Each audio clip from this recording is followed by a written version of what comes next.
क'क्राझार पश्चिम समष्टिनि MLA सार रबिराम नार्जारिखौ फंनैसो बुंनो थाखाय आङो गुरै एकर्ड साइन करिছোঁ এই তিনিটা একৰ্ডৰ মানে ভিতৰৰ মানে একৰ্ডবিলাকৰ তুলনা যদি কৰিবলৈ যাওঁ আমি ইয়াত শ্ৰেষ্ঠতম একৰ্ড বুলি BTC একৰ্ডটো আমি ক'ব লাগিব কিয়নো ইয়াৰ চিন্টমটো আপোনালোকে অলৰেডি ফিল্ডত দেখা পাইছে BTC অঞ্চলৰ দুটা সমষ্টি কক্ৰাঝাৰ পাৰ্লামেণ্টাৰী সমষ্টি আৰু আমাৰ দৰং ওদালগুৰি সমষ্টি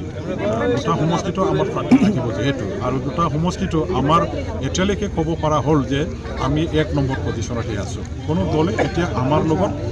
যুঁজ দি পেলাই জিকিব পৰা তেখেতসকলৰ কোনো ভৱিষ্যত নাই আমাৰ BPF দলেহে মাত্ৰ জিকিব আৰু ইয়াৰ কাৰণে অলৰেডি ৰাইজে আনঅফিচিয়েলি ফিল্ডত যিখিনি মেণ্ডেটৰ আমাৰ প্ৰমাণ হিচাপে তেওঁলোকে নিজৰ শক্তিটো দেখুৱাই দিছে যে আমি এইবাৰ BPF দলকে বাছনি কৰিম আমি ভোট দি পেলাই জিকাই দিম এইটো হ'ল আজিৰ দিনটোত ৰাইজৰ এটা সিদ্ধান্ত এই সিদ্ধান্তটো লৈ পেলাই এতিয়া ৰাইজে আমাৰ লগত একেলগে কাম কৰি আছে আমি জিকিম BTC একৰ্ডে পালন কৰিব নেকি BTC একৰ্ডটো আমি প্ৰত্যেক বছৰে পালন কৰি আহিছোঁ এই বছৰটো আমি পালন কৰিম BTC একৰ্ডটো হ'ল শ্ৰেষ্ঠ একৰ্ড আমি এতিয়ালৈকে 3টা একৰ্ড সাইন কৰিছোঁ এই 3টা একৰ্ডৰ মানে ভিতৰৰ মানে একৰ্ডবিলাকৰ তুলনা যদি কৰিবলৈ যাওঁ আমি ইয়াত শ্ৰেষ্ঠতম একৰ্ড বুলি BTC একৰ্ডটো আমি ক'ব লাগিব কিয়নো 2000 আমি 3 চনত চুক্তি কৰাটো হ'ল যে ইণ্ডিয়ান কনষ্টিটিউশ্যনৰ 6 শিডিউল প্ৰভিজনৰ অধীনত আমি চুক্তি কৰিলোঁ সাংবিধানিক সুৰক্ষা থকা সাংবিধানিক মৰ্যাদা থকা সাংবিধানিক অস্তিত্ব থকা এটা আমাৰ মানে ট্ৰাইবেল সকলৰ ৰাজনৈতিক ভূমি আমাৰ অৰ্থনৈতিক আমাৰ সামাজিক শৈক্ষিক সৰ্বাংগীন দিকটো সুৰক্ষা দিয়াৰ কাৰণে 6 শিডিউল প্ৰভিজনটো সংবিধানত আছে আৰু 6 শিডিউল প্ৰভিজনৰ অধীনতে আমাৰ এই BTC একৰ্ডখন সাইন কৰা হৈছিল ইয়াৰ আগতে যেটো মানে 1993 চনৰ আমাৰ 20 ফেব্ৰুৱাৰী যেটো BSc চুক্তি স্বাক্ষৰ কৰা হৈছিল তেতিয়াৰ আপসু আমাৰ BPSৰ আন্দোলন সময়ত এই সময়ত স্বাক্ষৰ কৰা চুক্তিৰ সাংবিধানিক মৰ্যাদা নাছিল সাংবিধানিক সুৰক্ষা নাছিল হেতু ষ্টেট একৰ অধীনত আছিল আৰু সীমাবিলাক ঠিক নাছিল গতিকে ইয়াৰ কাৰণে আমি আন্দোলনকাৰী বড় ৰাইজে দল সংগঠনসমূহে এই একৰ্ডখনৰ দ্বাৰা দি বড় ৰাইজৰ বা অঞ্চলত একো আমাৰ লাভ নহ'ব সুৰক্ষা নাপাব আৰু উন্নতি কৰাটো সম্ভৱ নহয় সদায় অসম চৰকাৰৰ দাসত্ব বৰণ কৰি পেলাই এই আমাৰ মানে এৰেঞ্জমেণ্টটো বা ব্যৱস্থাটো চলিব লগা হ'ব পাৰে গতিকে ইয়াৰ দ্বাৰা দি আমি একো লাভ হোৱাটো সম্ভৱ নহয় আৰু এই হিচাপে আমি আকৌ 6 শিডিউল প্ৰভিজনৰ আণ্ডাৰত নতুনকৈ আন্দোলন কৰাৰ দ্বাৰা দি BLT আপসু আমি বড় দল সংগঠনসমূহ CCBM একেলগে থাকি পেলাই চুক্তি স্বাক্ষৰ কৰিছিলোঁ সেইটোৱে আজি যেতিয়া চলি আছে 2020 চনৰ 27 ফেব্ৰুৱাৰীত যদিও BTR চুক্তি আকৌ NDFB আপসুই কৰিলে সেই চুক্তিটো একেবাৰে মিনিংলেছ এটা চুক্তি আছিলে কিয়নো নতুনকৈ এটা কোনো প্ৰভিজন ইয়াত নাই 6 শিডিউল আমি কৰিলোঁ 2003 চনত তেখেতসকলে অট'নমাছ ষ্টেটটো লৈ পেলাই আৰ্টিকেল 244 এৰ অধীনত চুক্তিটো কৰিব পাৰিব লাগিছিল তেতিয়াহে এই চুক্তিৰ এটা মৰ্যাদাটো থাকিলে হয় নতুনত্ব এটা থাকিলে হয় আৰু নিজৰ চিনাকি এটা পালে হয় কিন্তু তেখেতসকলে 2020 চনৰ 27 ফেব্ৰুৱাৰী যেটো 27 জানুৱাৰী যেটো চুক্তি কৰিলে সেইটো 6 শিডিউল BTCকে তেখেতসকলে আকৌ মানে দ্বিতীয়বাৰৰ কাৰণে গ্ৰহণ কৰি পেলাই মানে কিছুমান পাৱাৰ এণ্ড ফাংচন মানে 2-4খন গাঁও অন্তৰ্ভুক্তিকৰণৰ এটা ক্লোজ অন্তৰ্ভুক্ত কৰি তেখেতসকলে চুক্তিটো কৰিলে ইয়াত একো নতুনত্ব নাই আৰু আমি একো ক্ষমতাও পোৱা নাই আৰু ইয়াৰ দ্বাৰা দি একো লাভ হোৱা নাই যিটো পাইছোঁ আমি 6 শিডিউল BTC একৰ্ডৰ দ্বাৰা দিহে পাইছোঁ আৰু এইটোৱে এতিয়া চলি আছে BTC এতিয়াও চলি আছে এইটো পাৱাৰ ফাংচন আমি পাইছোঁ এইটো দিয়ে BTR চলি আছে গতিকে মোৰ মানে মষ্ট পাৱাৰফুল একৰ্ড যদি আমি ক'ব লাগে শ্ৰেষ্ঠতম আৰু উত্তম একৰ্ড যদি সবতকৈ পপুলাৰ সবৰে গ্ৰহণযোগ্যতা থকা একৰ্ড যদি কয় আজিৰ দিনটোত আমি BTC 2003 চনত 10 ফেব্ৰুৱাৰীত কৰা যেটো চুক্তি এই চুক্তিটোকে আমি ক'ব লাগিব এই এৰেঞ্জমেণ্টে আমি মানে ক'ব লাগিব প্ৰথম কথাটো হ'ল যে আমাৰ কোকৰাঝাৰৰ পৰা ৰামপুৰবিলৈকে যোৱা যেটো PWD ৰাস্তা এই ৰাস্তাৰ পৰা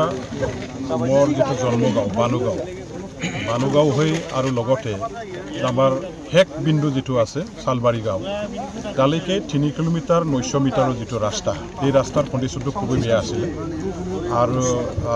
যোৱা দিনবিলাকত এই ৰাস্তাটো যদিও আমাৰ এই সময়ৰ ভাৰত চৰকাৰৰ NFFW যেটো আছিলে ফুড ফৰ মানে ৱাৰ্ক এই প্ৰগ্ৰামৰ অধীনত ৰাস্তাখন বনোৱা হৈছিলে আৰু আংশিকভাৱে আকৌ চালবাৰী বুটিয়াপাৰা গাঁওখনত কেঁচা ৰাস্তা আছিলে পুৰণা যিটো আমাৰ সেইটো পাকা ৰাস্তা আছিলে এই DRDৰ পৰা বনোৱা সেই ৰাস্তাটো এতিয়া ভাঙি চিঙি পৰা ডেমেজ হৈ গ'ল এতিয়া ব্যৱহাৰৰ কাৰণে উপযোগী নহয় যাৰ কাৰণে এই অঞ্চলৰ মানুহবিলাকে যাতায়াতৰ ক্ষেত্ৰত যথেষ্ট অসুবিধাৰ সন্মুখীন হ'ব লগা হৈছিল আৰু সেই দিশটো আমাৰ এই অঞ্চলৰ ৰাইজে মোৰ ওচৰত গৈ পেলাই তেখেতসকলে অনুৰোধ কৰিলে আহ্বান কৰিলে যে ইয়াত নতুনকৈ যদি আঁচনি অসম চৰকাৰৰ পৰা যদি দিয়াৰ ব্যৱস্থা থাকে তেনেহ'লে নতুনকৈ ৰাস্তা বনোৱাৰ ব্যৱস্থাটো কৰক এই হিচাপে মই আজি আমাৰ যদিও এই অঞ্চল খুব কোকৰাঝাৰ সমষ্টিত আছে আপাতত কিন্তু নতুনকৈ যিহেতু আমাৰ দতমা 2 নম্বৰ MLA সমষ্টিৰ অধীনত আহি পৰিছে আৰু এই গোটেই অঞ্চলটো এতিয়া মানে ৰাজনীতিৰ দিশৰ পৰা আমাৰ দতমাৰ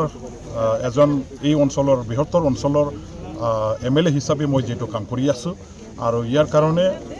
এই অঞ্চল যেহেতু মোৰ গাঁৱৰ মাজেদি যেহেতু যোৱা এইটো ৰাস্তা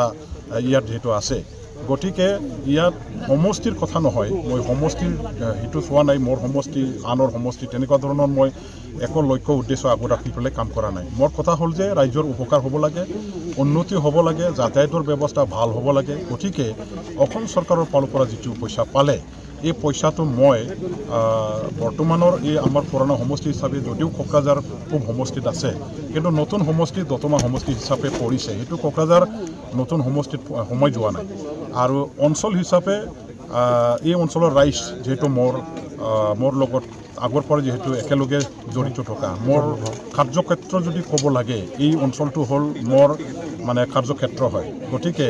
এই অঞ্চলৰ ৰাইজৰ প্ৰতি তেখেতসকলে যেটো মোৰ ওচৰত গৈ পেলাই দাবী দাৱা কৰিলে অনুৰোধ কৰিলে ময়ো সঁহাৰি জনাই তেখেতসকলৰ প্ৰতি সন্মান জনাই এই ৰাস্তাটো বনাবৰ কাৰণে মই আঁচনিখন ইয়াত মানে চেংচন হিচাপে অসম চৰকাৰৰ পৰা আনি দিছোঁ আজি এই অঞ্চলৰ ৰাইজে ইমান দলে বলে আহি পেলাই যে যোগদান কৰিছে সহযোগ কৰিছে সেইটো এটা প্ৰমাণ যে তেখেতসকলে ৰাস্তা হোৱাটো খুবেই ভাল পাইছে আৰু ৰাস্তাখন চবৰ কাৰণে প্ৰয়োজন হয় এই ৰাস্তা দি আমাৰ বৃহত্তৰ অঞ্চলৰ মানুহবিলাকে অহা যোৱা কৰে স্কুলত যায় কলেজত যায় হস্পিটেলত যায় বজাৰত যায় আৰু নানান ধৰণৰ বেপাৰ বাণিজ্য এইবিলাক আমাৰ মানে নিজৰ ব্যক্তিগত কামত মানুহবিলাকে এই ৰাস্তাখন ব্যৱহাৰ কৰি আছে গতিকে ৰাস্তা হোৱাত চবেই ভাল পাইছে চবেই মানে ইয়াৰ কাৰণে আহি পেলাই সহযোগ আগবঢ়াইছে গতিকে ময়ো ভাল পাইছোঁ এই ৰাস্তাটো ইয়াত বনাবৰ কাৰণে যিটো চেংচন হিচাপে দিব পাৰিলোঁ 2 দিনৰ ভিতৰতে কামটো নিশ্চয় আৰম্ভ হ'ব আৰু সেই ৰাস্তাটো হৈ যোৱাৰ পিছত চবৰ কাৰণে ভাল হ'ব উপকাৰ হ'ব আমাৰ অহা 17 তাৰিখে কেন্দ্ৰীয় কমিটিৰ কাৰ্যনিৰ্বাহক কমিটিৰ মিটিং বহিব সেই মিটিংখনত আমি বিস্তৃতভাৱে আলোচনা কৰিম ইতিমধ্যে অনানুষ্ঠানিকভাৱে আমাৰ কেণ্ডিডেটবিলাক ঠিকে আছে অলৰেডি চেক আউট কৰিছোঁ কিন্তু আনুষ্ঠানিকভাৱে সিদ্ধান্ত লৈ পেলাই ঘোষণা কৰাৰ এটা পৰ্যায় আছে সেইখিনি আমি পৰ্যায়টো এতিয়ালৈকে যদিও সম্পূৰ্ণ কৰা নাই কিন্তু আমাৰ আনডিক্লেয়াৰভাৱে আমাৰ কেণ্ডিডেটসমূহক আগত ৰাখি পেলাই আমি আমাৰ সমষ্টিবিলাকত ডেইলি কাম কৰি আছোঁ আৰু ৰাইজে ইতিমধ্যে জ্ঞাত চবে ধৰি লৈছে যে কোনজন কেণ্ডিডেট ক'ত খেলিব গতিকে কেণ্ডিডেট ঘোষণা কৰা নকৰা সেইটো ডাঙৰ কথা নহয় আৰু কোনোবা দলে যদি ঘোষণা কৰিছে সেইটো তেওঁলোকৰ দলৰ এটা সিদ্ধান্ত আৰু তেখেতসকলে নিজৰ সুবিধামতে কৰিছে সেইটো আমাৰ ক'ব লগা একো নাই কিন্তু আমি আমাৰ সুবিধামতে কেণ্ডিডেটসকলক সন্মুখত ৰাখিয়ে আমি কাম কৰি আছোঁ আৰু ৰাইজেও আমাৰ কেণ্ডিডেটসকলক অলৰেডি তেখেতসকলে অনানুষ্ঠানিকভাৱে চিনাক্ত কৰিব পাৰিছে ধৰিব পাৰিছে কোনজনে আমাৰ কেণ্ডিডেট হ'ব গতিকে কেণ্ডিডেট ঘোষণা কৰা নকৰা সেইটো আমাৰ কাৰণে সমস্যা নহয় সেইটো মেটাৰ নহয় আমাৰ আচল কনচাৰ্ণটো হ'ল যে ইলেকশ্যনত আমি জিকিব লাগিব BTCক এটা ৰাজনৈতিক পৰিৱৰ্তন আনিব লাগিব BTCখন বচোৱাৰ স্বাৰ্থত উন্নয়নৰ স্বাৰ্থত আমাৰ এই অঞ্চলৰ ৰক্ষণাবেক্ষণ দিয়াৰ স্বাৰ্থতহে আমি ৰাজনীতি কৰি আছোঁ গতিকে সেইটো লক্ষ্য উদ্দেশ্য আগত ৰাখি BPF দলে কাম কৰি আছে ৰাইজ BPF দলৰ লগত জড়িত আছে আৰু অহা ইলেকশ্যনত আমি জিকিম আমি সোনকালে আমাৰ কেণ্ডিডেটটো ৰাজহুৱাভাৱে আনুষ্ঠানিকভাৱে অফিচিয়েলি আমি ঘোষণা কৰিম মানে না ইণ্ডিয়া না NDA আমি কোনো দলৰ কোনো গোটৰ লগত জড়িত নহয় BPFে অলৰেডি নিজৰ ষ্টেণ্ডটো ক্লিয়াৰ কৰিছে আমাৰ লগত ৰাইজ আছে আৰু এই ৰাইজে এতিয়া BPF দলক সমৰ্থন কৰিব সকলো দল সংগঠনবিলাকে দল সংগঠন কৰা ৰাইজে আমাৰ BPF দলক ভোট দিবৰ কাৰণে আগুৱাই আহিছে সাজু আছে গতিকে BPF-এ সকলো দল সংগঠনসমূহৰ পৰা অহা ৰাইজ আৰু তেখেতসকলে ভোট দিয়াৰ বেলেগত যাতে কোনো কাৰণতে আদৰ্শগতভাৱে নীতিগতভাৱে যাতে অসুবিধাত নপৰে ইয়াৰ কাৰণে BPF দলে অকলে যুঁজ দিবৰ কাৰণে কাৰো লগত লগ মানে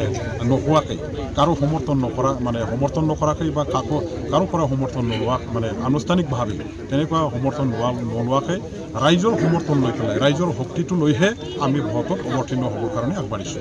BPF